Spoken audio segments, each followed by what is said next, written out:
Thank you for checking out my channel. Thank you for clicking on this video. If you want the usual content about math, language, science, or anything like that, go ahead and watch my other videos. This video is going to be a little different. I don't usually do story time videos, but I really wanted to tell you guys about what happened to me last week. Now, the first thing that I want you to know is that we were chosen as one of the 12 finalists for the YouTube NextUp class of 2017. Can you see that? There. Yan. And I did say we kasi tayong lahat yon, the entire team. Why?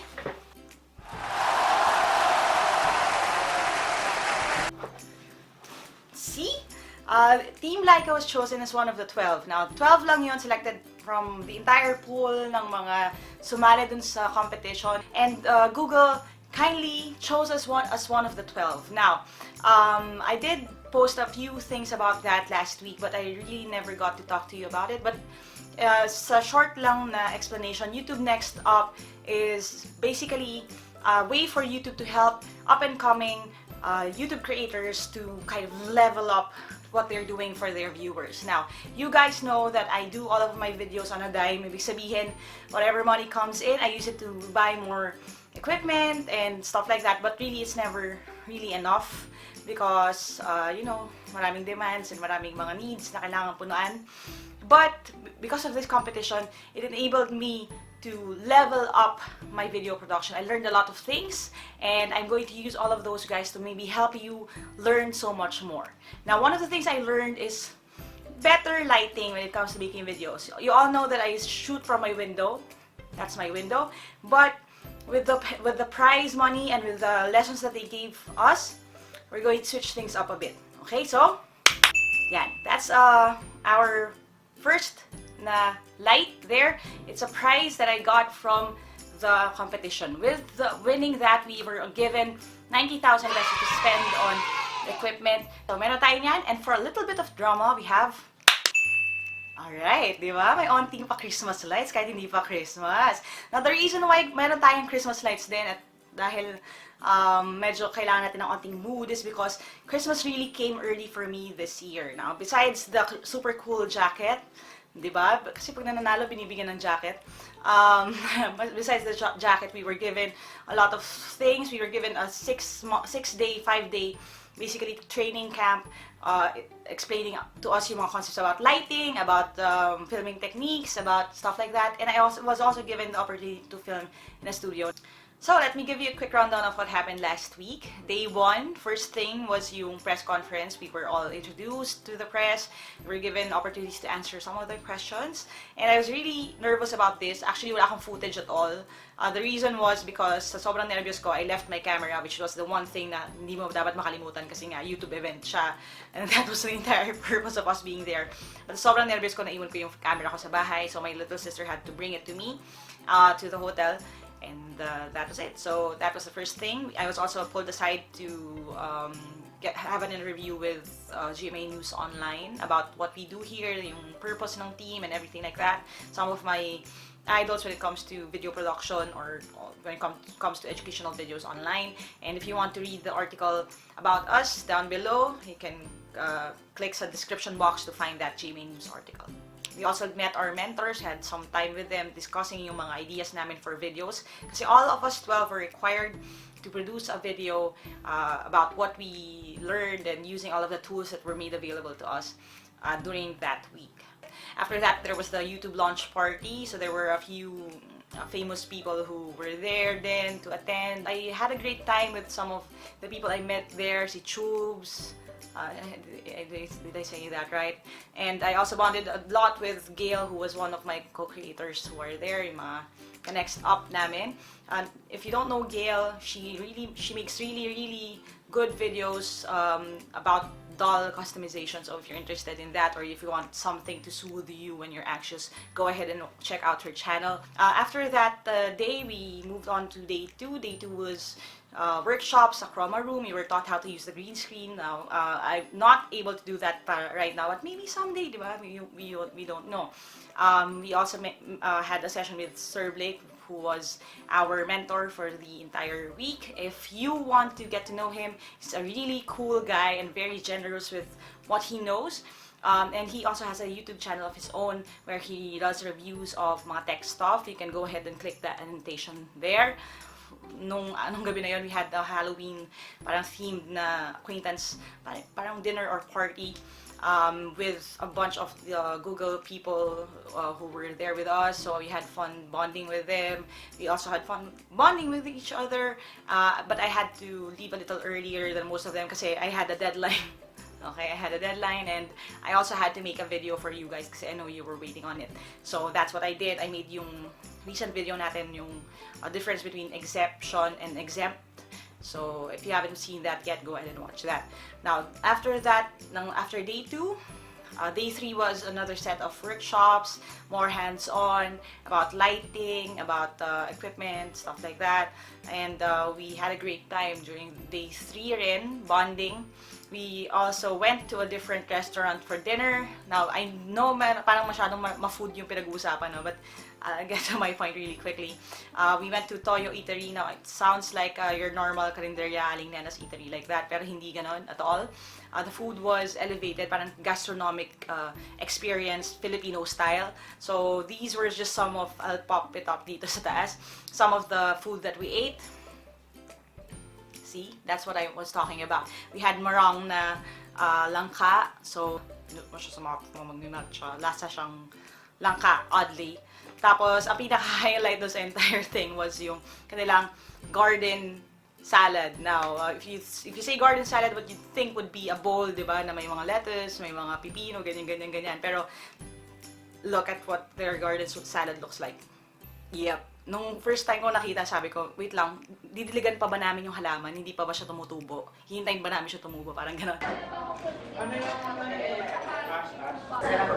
So, ito yung garden vegetables.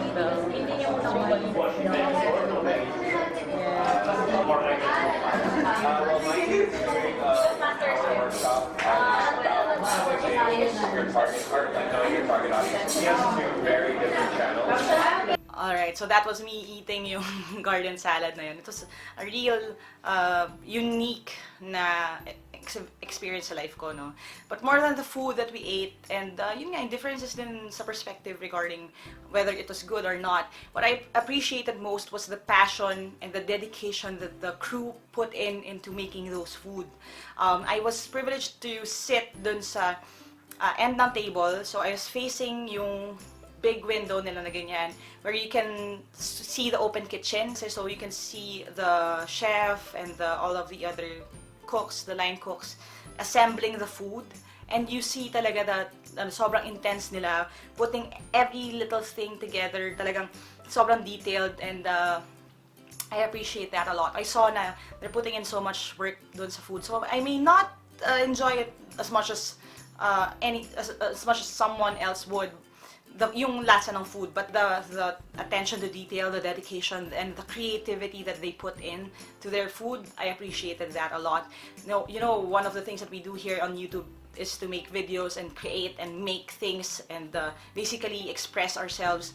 And that was what they were doing, but just with food. Moe, who is one of the Google bosses actually there dun sa event, asked us after, how did you find the food, or did you have fun?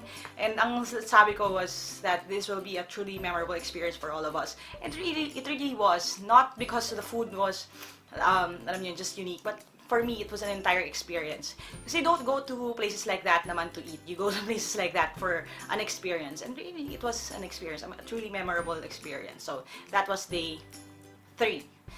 Day 4, we had some time to shoot yung mga videos. All of us had a slot dun sa different studios, doon sa YouTube space.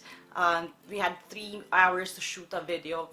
And nung first day na shooting, day 4, I didn't shoot my video kasi I was waiting in line.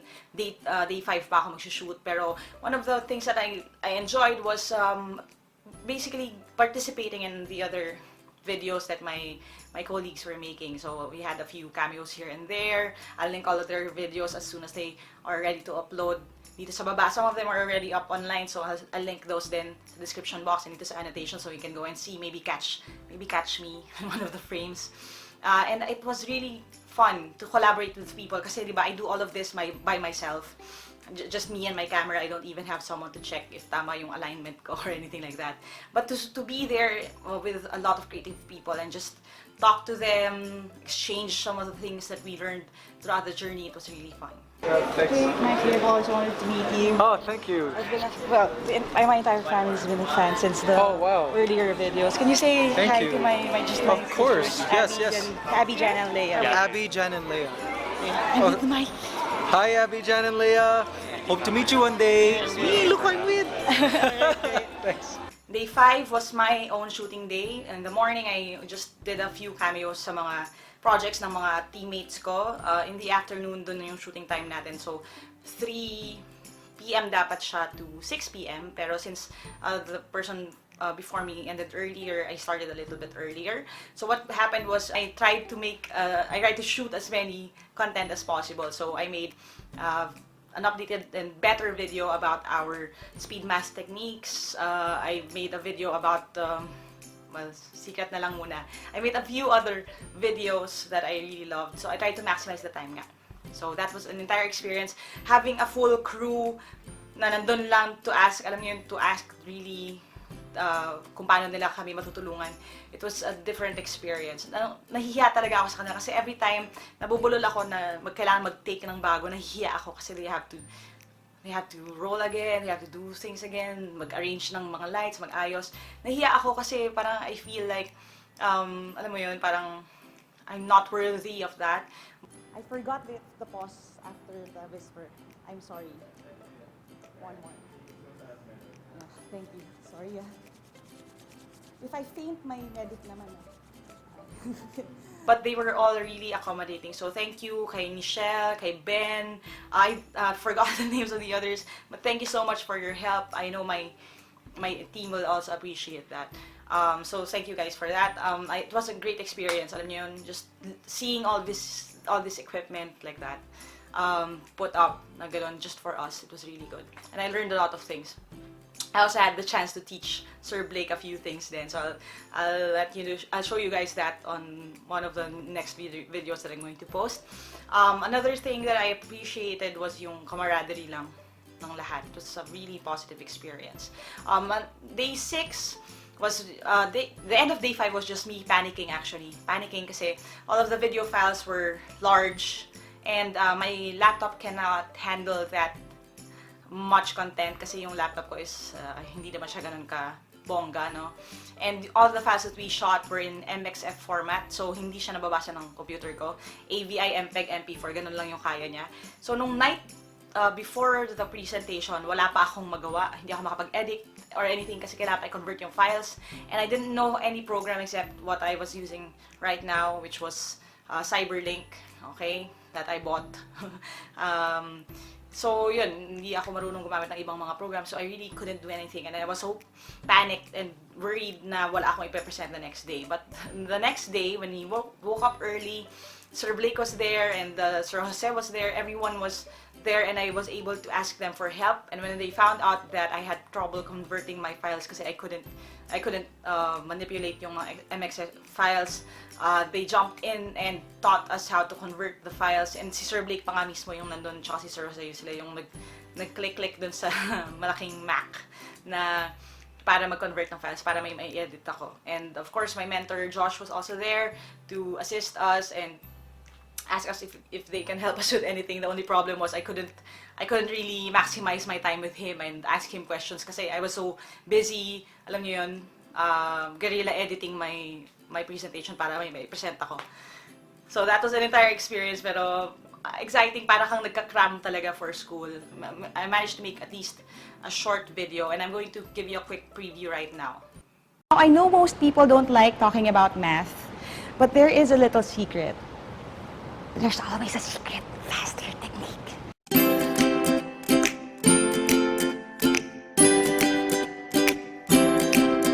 Alright, did you like that? Now, ang ganda ng quality, right? And I'm going to try to finish that video as soon as possible. So, make sure that you're subscribed para malaman niyo makita niyo the rest of the video and makita niyo yung mga next na content.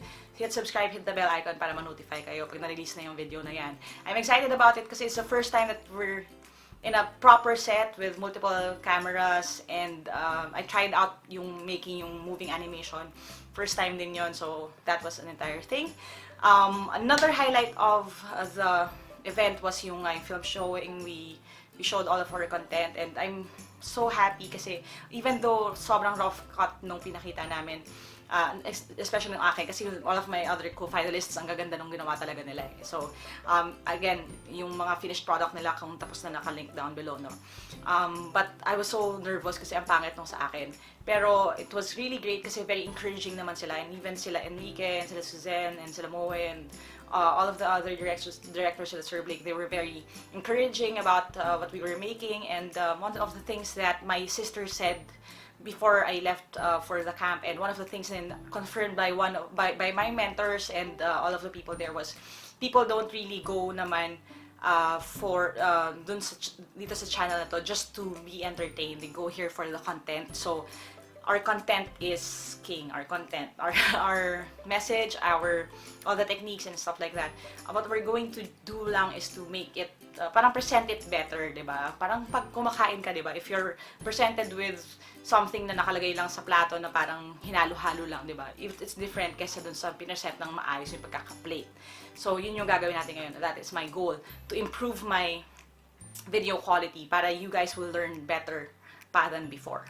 Alright? So that was what happened, and then after that we had a bit of an graduation party sa Yes Please, which was really fun din. Si Sir Den, okay, who was the official photographer for the entire event, really took some of the best shots of me in my entire life. I'll just pop them up here para makita ninyo, no? And I had fun with him actually. So if you want photography content, then he's very inspiring. He's very creative, and ang galing niya talaga kumuha ng shots kahit raw. No manipulation required. Go ahead and follow his Instagram. The link is also down below. So nung gabi na, when we were saying our goodbyes, talagang sobrang sad din. Nakakasipangs kasi yun nga, 6 days kami kakasama, iba yung shared experience. All of us 12 were really different people, pero we clicked really well. I think the reason for that is the fact that we all do YouTube, and this entire system, this world, all of the demands on our time, and kung ano yung mga ginagawa namin, we know how to talk to each other, and it was really fun kasi one of my fears going into that was baka hindi ako makarelate sa kanila kasi most of them are going to be younger than me, and they have a different world, you know. A lot of them are makeup vloggers, makeup gurus, parang ganon, and I know nothing about makeup, so sabi ko baka hindi ako maka-bond with them. But really, it didn't matter kung ano yung content na pinaproduce namin. What mattered most was yung feeling, yung camaraderie nga, yung knowing that we are pulling each other up. The best thing about YouTube is it's not like network TV na alam niyo yon, may isang network na galit sa kabilang network, nag-aaway sila for ratings. So YouTube is never like that eh. You can help pull each other out, and that was yung goal ng entire thing. So we really bonded. So nung nagbababay na, parang may onting iyakan sa loob. And Manolo, who makes guitar lessons, so if you ever want to learn how to play the guitar, go ahead and check out his channel, no? Manolo asked me, what's the most memorable part of the entire experience for you? And I said, it really is, yung takeaway ko talaga is really all of the people that I met there, more than anything, and all of the learnings and all of the things that we were given for free. Ang pinaka-takeaway ko was getting to know all of the 12, getting to know our mentors, and all of them being so kind enough to say na, if you ever have questions even after this camp, go ahead and reach out to me. So they offered to be friends with us on Facebook, para if we have any problems, we would ask. And that we also had the privilege of being hosted by Brand on Demand, si Zerdane, and all of the people behind it. They were also kind and very gracious sila sa amin, kahit na, alam niyo na, pag nababaliw-baliw na yung mga artist type, di ba? Nagpapanik na kami, tapos medyo late kami minsan sumasagot, or naliligaw kami, gano'n, nagpapanik kami. They were very welcoming sa amin, and talagang na-encourage na kami. So that was a really fun experience. So getting to know these people, even for someone like me na sobrang socially anxious, it was really encouraging for me, and it was really a memorable experience for me. So nung pauwi na, doon ko na-realize yung blessing din of having yung 90,000 pesos to spend on equipment. One of the things that I got was this. Sana makita, no? Yan. Can you see that? That is a light. Okay?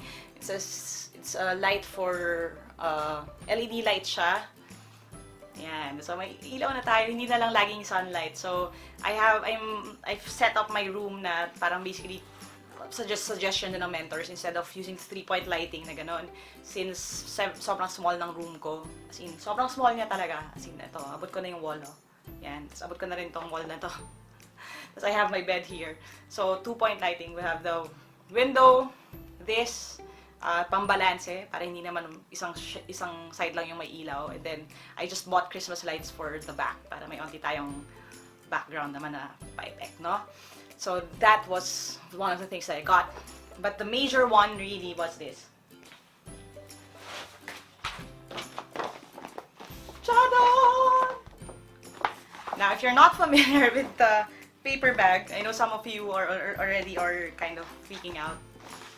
I never even dreamed of having one of these. I never allowed myself to dream na magkaroon ng one of these.